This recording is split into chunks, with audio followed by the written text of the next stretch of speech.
Y antes del bloque comercial, Gaby, tú estabas hablando sobre la manifestación de la pulsión de muerte en ciertas patologías, ¿no? Que ahora sí podríamos llegar a entenderlas como de repente esta estabilidad. No quiere decir que toda la estabilidad tenga que ver con una pulsión de muerte por ahí desmedida, pero sí nos vamos a encontrar con una manifestación altamente patológica, ¿no? De esta supuesta estabilidad. Esto, ¿cómo lo podríamos entender? Mire, acá el punto, gracias Gaby, el punto va a ser central en el que nosotros no nos cuestionemos qué es lo que estamos haciendo. Eso sería la principal, digamos como la principal muestra de que algo está sucediendo mal. ¿Por qué? Porque nosotros estamos construidos alrededor de la incertidumbre. Si se fija, nosotros vamos a estar pues totalmente ignorantes de si vamos a morir el día de mañana, si estamos desarrollando algún tipo de enfermedad extraña, si nos gusta una cosa distinta el día de mañana, puede haber un cambio en nosotros, ¿no? Pueden haber cambios realmente significativos en lo que nosotros queremos hacer de nuestra vida. Si ese tipo de cambios no se manifiestan y simplemente no nos genera ningún tipo de cuestionamiento, de ansiedad, ahí nos vamos a dar cuenta de que algo está sucediendo mal. ¿Por qué? Porque se está cumpliendo un deseo en esa estabilidad, pero no un deseo, digamos, como de placer, sino como un deseo de falta de sensaciones. Podemos llegar a un estado en el cual simplemente es como si estuviéramos en una cámara de privación. No sé si usted ha visto este tipo de cámaras, antes eran muy famosas en los 80s en experimentos psicológicos. Son estos como ataúdes en donde hay agua, ¿no? O una solución salina que nos permite flotar más fácilmente que el agua, en donde se utilizaban tapones para los oídos, tapones para que no se nos metiera el agua a la nariz, para que pudiéramos relajarnos perfectamente. El agua nos llegaba a cierta altura, nada más. A veces los tapones para la nariz no eran necesarios. Y quedábamos encerrados, de tal manera que no hubiera ningún tipo de sensación que estuviera generando respuesta en nuestros nervios, ¿no? Ningún tipo de estímulo. Entonces, este tipo de experimentos en ese entonces se utilizaban como para ver las reacciones de las personas. A veces era un experimento, era como un tratamiento para cierto tipo de padecimientos, pero acá el chiste es que simplemente nos desconectamos del mundo.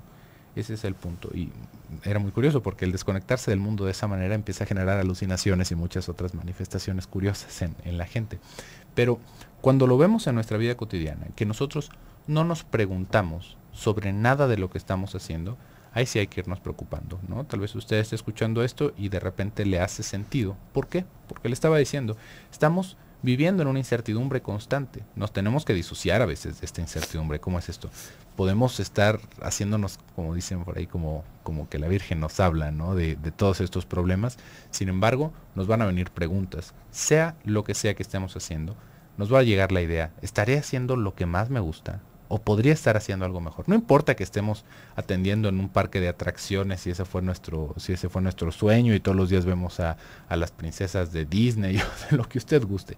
Siempre nos va a llegar esta pregunta. No importa lo padre que nos lo estemos pasando, vamos a estarnos cuestionando. ¿Por qué? Porque esa es ¿cómo lo podríamos decir? Como un rasgo muy neurótico que muchos tenemos y que por lo general todos tenemos, ¿no? ¿Por qué? Porque es esa insatisfacción que tú estabas diciendo, Gaby. Es esta, ¿cómo lo podríamos decir? Como esta falta que siempre vamos a cargar. Nunca va a haber nada que nos satisfaga al 100%. Por lo tanto, vamos a tener que estarnos preguntando si lo que estamos haciendo está bien o si queremos hacer algo más. Acá lo podemos ver en aspectos de repente como más radicales, en personas que de repente empiezan a sentir como esta cierta estabilidad y les da por tener hijos, ¿no? Y ahí son situaciones muy curiosas porque esto, por supuesto que empieza a meter, como podríamos decir, más bolitas al malabar, ¿no? ¿Por qué? Porque son compromisos que vamos a hacer durante años, a los que vamos a tener que dedicar nuestra vida. Y eso, de alguna manera, nos va a mantener ocupados. Esto lo podemos ver en parejas, de repente muy jóvenes, que pueden llegar a ser como desconocidos el uno del otro. E inmediatamente ante esa incertidumbre, un niño, ¿no? Vamos a tener un hijo. Y el hijo llega y de repente pues va creciendo, hay una cierta, digamos que hay un cambio de ritmo en la familia, se empiezan a acercar un poco más, podríamos pensar, o alejarse, y sea lo que sea, si esto solamente fue, digamos, como la razón para tener un hijo, pues van a venir más. ¿Por qué? Porque va a llegar un punto en el que como ese impacto que tuvo el niño, pues va a disminuir y vamos a necesitar otro bebé. Otro bebé, ya sea porque ahora me está dejando muy solo a mi marido o para que mi mujer se entretenga porque está medio insoportable, pero simplemente van a ser como, digamos, como sedantes de esta supuesta ansiedad, ¿no? Van a ser sedantes que nos permiten seguir haciendo como que no pasa nada, ¿no? Como que estamos ahí realmente en una actitud mortífera. ¿Por qué? Porque no estamos haciendo nada nuevo. ¿Sí ve? Esa es la diferencia. No si estamos o no estamos haciendo. No quiere decir que vayamos a caer en una depresión profunda. Simplemente que nos quedemos estancados en lo mismo. Que ya no podamos relanzar el deseo nada más. Sí, exactamente. Estos sedantes de los que hablas tú, ¿no, José Luis? Como consuelo que nos damos de pronto en algunas actitudes o en algunas decisiones que se toman únicamente para sentir que algo se está moviendo, pero sin de verdad hacer un análisis de fondo de hacia dónde desearía dirigirme, sino nada más algo que salga al azar. Puede sonar bastante absurdo cómo una persona podría enfermar de algo así, silencioso, y además autoadministrarse esta pulsión de muerte, porque a final de cuentas este tipo de enfermedades son autodestructivas. Es la misma persona la que se va alejando de los suyos, se va alejando de las personas, se va aislando de asuntos sociales, de posibilidades de trabajo, se va quedando cada vez más desconectada, más desconectado del mundo.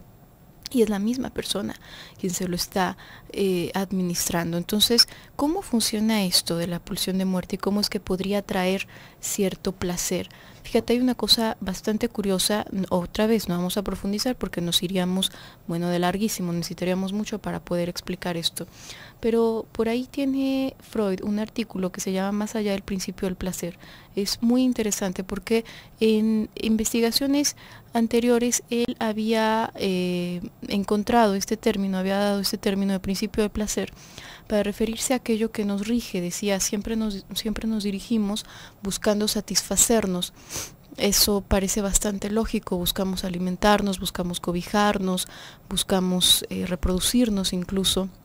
Sin embargo, hace un examen más a fondo y se da cuenta de qué es el placer a final de cuentas. El placer no es más que la sensación de poder descargar un monto acumulado de incomodidad o de displacer. ¿Qué quiero decir con esto en términos muy sencillos? Tú puedes disfrutar el comer porque te dio hambre, porque acumulaste tanto vacío en tu estómago, por ponerlo de una forma un poco metafórica, que llegó un punto en que se transformó en dolor y se transformó en hambre. Entonces el placer va cuando dejaste de sentir ese dolor.